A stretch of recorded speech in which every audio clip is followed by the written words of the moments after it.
Good morning, Rabotai. Welcome to Breakfast in the Class. Breakfast in the Class today is sponsored by Stephen Rappaport in honor of Isaac Daba for being so welcoming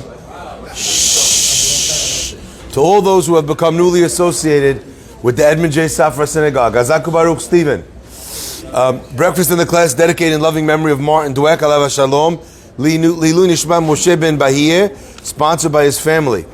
Breakfast in the Class also lovingly sponsored by Terry and Rebecca, Darren and Nicole Ovid and the entire Ovid family. Leilui Nishmat, their late father, Mordechai ben Chatun and Menashe Ovid, Alav Shalom. May the elevation of his soul stand as a merit for his family and all Am Yisrael. Tiyeh Nishmato Surura, B'surah Hayim, Amen.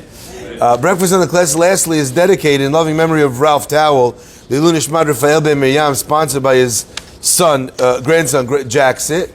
And finally, Breakfast in the Class dedicated in loving memory of Soraya Kalat Zadeh, Leilui Nishmat Sarah Bat Dina V'Moshe, sponsored by his son, her son Evan Kalati Zadeh. Okay, Rabotai, we read something in our parasha, which on many levels is, I think, on some levels at least, one of the most difficult chapters in all of the Torah. Moshe Rabbeinu is experiencing a Jewish people that don't have any water to drink. Why?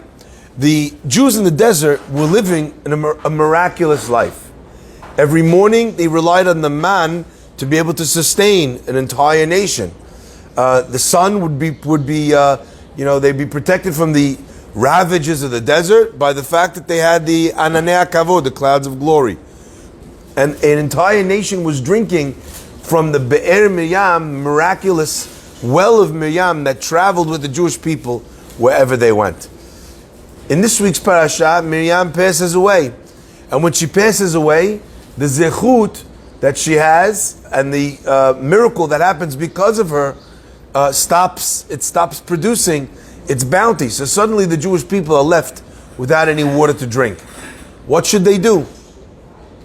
What should they do? What are they supposed to do in that moment? They have nothing to do. They complain. They come to Moshe Rabbeinu and they say, "Give us water to drink." Moshe Rabbeinu is telling them, he sees they're complaining. He gets upset. He says to Hashem, "What should I do?" God tells him to speak to the rock and pull out, and water will flow from the rock. Moshe hits the rock, and in this moment that Moshe makes a mistake, whatever the interpretation of the mistake that he makes is, in this moment, Hashem becomes angry with Moshe for not having fulfilled his word exactly as he told him to do so, to speak to the rock and not to hit it. And therefore, Hashem says to Moshe, because of that, Ya'an lo he'emantem bi lahakdisheni. Because you did not believe in me, lahakdisheni, to sanctify my name, you're not going to enter into the land of Israel.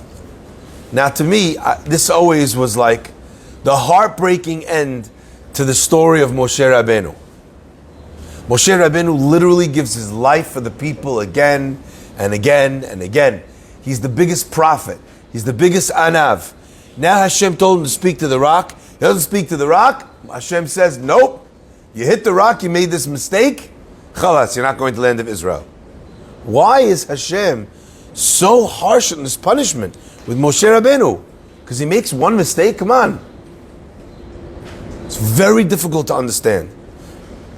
But really, I think on some level, the answer to this question is coded in the words. Because we have a very strong question over here. Ya'an lo he'emantem bi. Can someone translate those words for me? Because you did not believe in me. Lakdisheni, to sanctify my name. Moshe Rabbeinu didn't believe in God?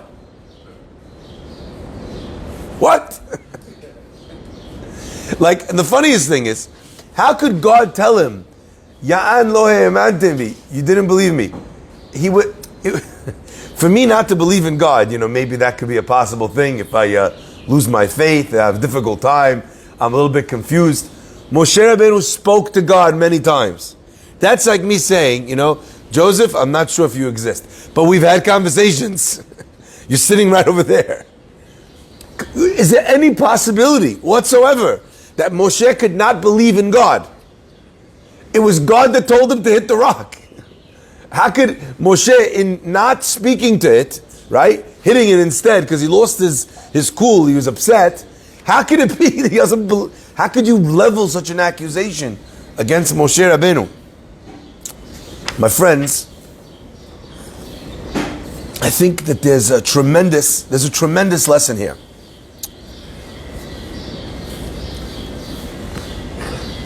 And really, to understand this lesson, I want to take you to an interesting place. When the war was over, after the Nazis realized that they lost the war, so instead of just running away and trying to hide, they took the remaining Jews that they hadn't yet killed, on something that became famously or infamously known as a death march. They took hundreds of thousands of Jews in every camp wherever they were, across Poland, across any other place that they'd conquered, and they started to march them back by foot all the way back to Germany. They didn't feed them. There was no meals. There was no shelter. Freezing cold. They're wearing these pajamas. And if anyone stopped walking to rest or sat down, immediately they'd shoot them. Tens of thousands of Jews' lives were lost after the war was already over on these death marches. The Klosenberger Rebbe was one of the people that was alive on a death march with some of his students that survived the war. And as they're marching back, they're starving, they're so hungry, they're so thirsty, they have no strength. And finally, at the end of the day, the Nazis, who were riding in cars, by the way, they decided, you know what, this is where we're going to make camp for the night. They parked the cars. Everyone just lies down on the floor. They're trying to get they're trying to sleep. The Jews had no food. All of a sudden, they felt on the ground that they weren't sitting on. The ground they were sitting on wasn't bare. They could feel that there was grass. So these people who were so hungry started actually eating the grass. My father, he should live and be well, told me as well that when they were fighting in 73 and they were stuck in their positions during the Yom Kippur War, you couldn't move and you couldn't go get food. You got so hungry, they would also, if there was grass on the floor, they would eat grass or leaves, anything to put something in your system, okay? The Nazis were looking at the Jews with the grass, eating the grass, said, look, the Jews they're such parasites, they even steal food from the animals. Again, the cruelty was unbelievable. But they had no water, so where the Nazis had chosen to stop, at least there was some sustenance, and they were able to eat something to survive. But they had no water. So the Klosenberger Rebbe turned to his students and he said, when a person is stuck, when they're in a difficult situation, so what do? You believe in Hashem, and you make whatever hishtadlut, whatever attempt you could make in order to survive. So he told them they had on their, some of them they were wearing on these death marches, they had a chain, and there was a little kind of a metal plate that had their name on it, like a dog tag almost. Okay? So he told them, use your dog tags and dig in the ground. We need water. If Hashem wants us to have water, we'll have water. They start digging with these little pieces of metal in the ground, and this is a story that's written up in tens of books. And as they're digging in the ground, these Jews, with these little pieces of metal, each one the size of a dog tag, they're digging and digging and digging, and right beneath the surface of the ground that they were sitting on, there was, I guess, enough water, and water started flowing up in the ground, and they're drinking water that they dug with a dog tag. Now, my friends, I imagine, bar minan, none of us should be there. But I imagine if one of us was there, or if one of us had a grandparent that was at this event, and they would tell us on the night of Pesach, I want you to know there was a time when we were dying of thirst, dying of hunger, and the Nazis chose a place to stop, and we had a little bit of sustenance. We were so thirsty, and the rabbi told us to dig with, and we dug a little bit, and after a few minutes, water started coming up from the ground like an underground well, and all of us drank enough, everything that we needed. Could you imagine a guy like that? That kind of a person would have emunat chachamim, faith in his rabbis and in his creator for the rest of his life. The Jewish people had not a little bit of a dig in the ground that produced water. They had water that traveled with them. They had clouds of glory that traveled with them. What is a cloud? It's clouds. The wind comes, it should blow away. But they were literally surrounded, ensconced in these clouds. Sustenance is not growing in the ground, out of the ground, in the place that they stopped, like in that story. It was traveling with them wherever they went. It knew who was a Sadiq, who wasn't. What is the possibility of Ya'an lo he'emantem bi? What does this even mean? And my friends, I saw here something very powerful.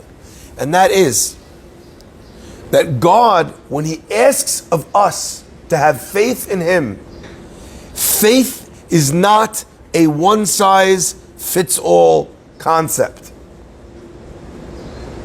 Your faith, like your clothing that you wear, right? It could be too small, it could be too big.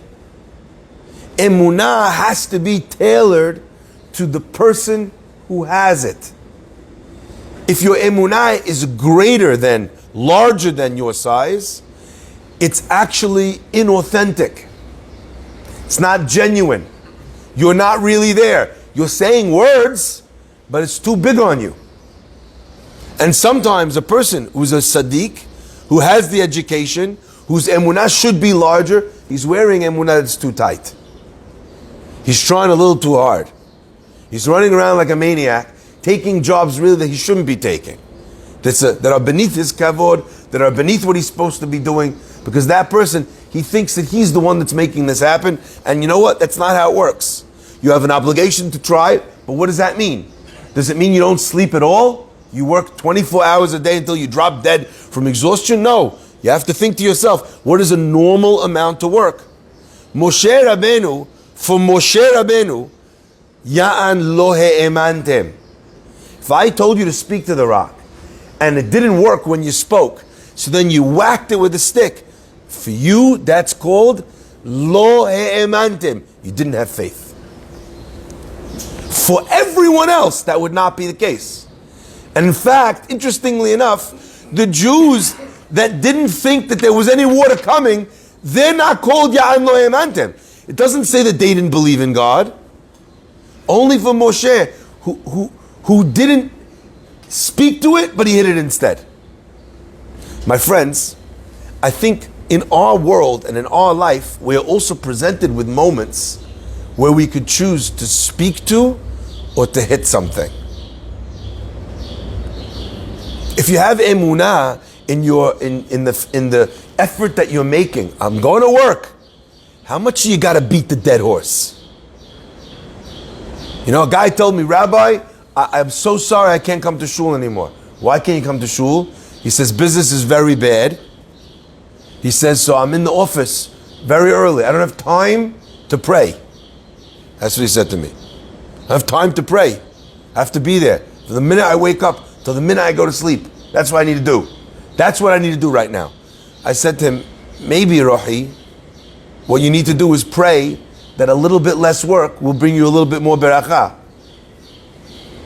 For this guy, a guy who comes to shul, that's Ya'an lo he'emantem. Because he's beating the problem when he could be talking to the problem. My friends, this is not only true when it comes to your relationship with you and God, it's also true when it comes to a relationship between you and your wife and you and your children. And again, I'm not talking when I say hit it, that you're hitting somebody with a stick. I'm not talking about child abuse. But sometimes, when we want a result from our child, the appropriate methodology is to speak to the rock, to speak to something that seems hard, that seems unyielding, and sometimes a person thinks that they need to beat the rock. Ya'an lo he'emantem. If you could have spoke and you hit it, that's not believing in something. My friends, have we exhausted speaking to the rock? Have we exhausted speaking to our children, to our wives before we move on to the next step, to the next stage of interaction where we're forcing a reaction? You know, why did Moshe think hitting the rock? Again, this is a powerful question to ask. Why did Moshe think hitting the rock had any more of a chance of pulling water from it than speaking to it? And this, my friends, to me is the greatest lesson of this whole story. Sometimes you're trying to get something from someone that actually isn't there. There is no more that they have inside of them. There is no more capacity. This kid can't do well in this school. This person doesn't have more love or understanding to give in the relationship, okay? The business can't produce more than it's producing. Your son or your father-in-law can't help you as much as you want. So what do you think? I'm done talking. I'm now going to tighten the screws. If there was no water in it to begin with, so talking to it and hitting it are going to produce the same result. And if that's the case, and if you're asking for a miracle either way, why is one better than the other? My friends, the first assessment we have to make when we want something out of our lives is this a miracle? And if it's a miracle, then the speaking that a person does to it is as likely to achieve that result as anything else. So one of the tricks, if I can, one of the tricks that I believe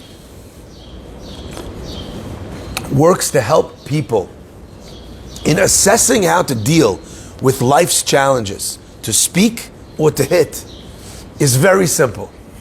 Very simple. I ask only for one thing from people, from students. I say, speak one more time than you think you can. You spoke, they didn't listen, you ready? One more time. I think the very least we could ask from a person is, you talk until you can't do it anymore, and then once more. After that, okay, what could you ask from a person already? So I want to share with you one example of the Leave the room is a good one. I want to share with you one example. There was a rabbi once who saw a couple, and he saw, the way that they're interacting with each other, and he said, listen, I want to ask you, give you a beracha for shalom bayit, because that's what you came for. He says, before I give you a beracha, he says, I want to ask you I'm going to ask you to do one thing for me. Okay, what's the one thing? He says, anytime you want to answer back, you want to say something, he says, take a drink of water and hold the water in your mouth. So his wife is like, and he's like ready to break her in half. And he says,